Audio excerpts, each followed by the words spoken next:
Soliq qo'mitasi tomonidan 2026-yil 1-yanvardan soliq qonunchiligiga kiritilgan yangiliklarni tadbirkorlik subyektlari hamda keng jamoatchilikka yetkazish maqsadida ko'rgazmali seminarlar tashkil etilmoqda. Surxondaryoda bo'lib o'tgan ochiq muloqot tafsilotlari hozirgi lavhamizda. Unda soliq qo'mitasi hamda viloyat soliq boshqarmasi mutaxassislari tomonidan 2026-yilga mo'ljallangan soliq siyosati konsepsiyasi doirasida soliq qonunchiligiga kiritilgan muhim o'zgarishlar haqida ma'lumot berildi. 2026-yilda soliq to'lovchilar uchun qanday imkoniyatlar yaratilyapti?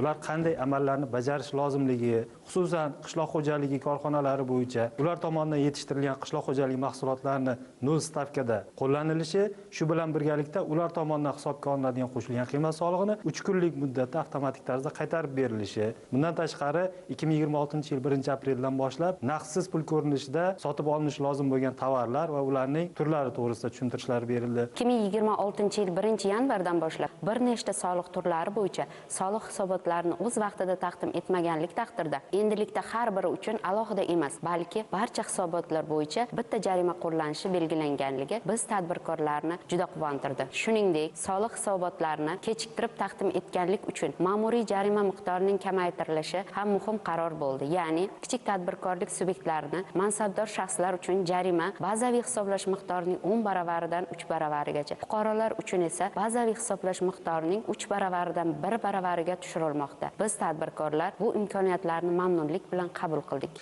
Seminar yakunida soliq hisobotlarini proaktiv tartibda shakllantirish, naqdsiz hisob kitoblarini kengaytirish, qo'shilgan qiymat solig'ining 0 stavkasi qo'llanilishi hamda raqamli markirovkalash bilan bog'liq masalalar yuzasidan ishtirokchilarning savollariga mutaxassislar tomonidan batafsil javoblar berildi.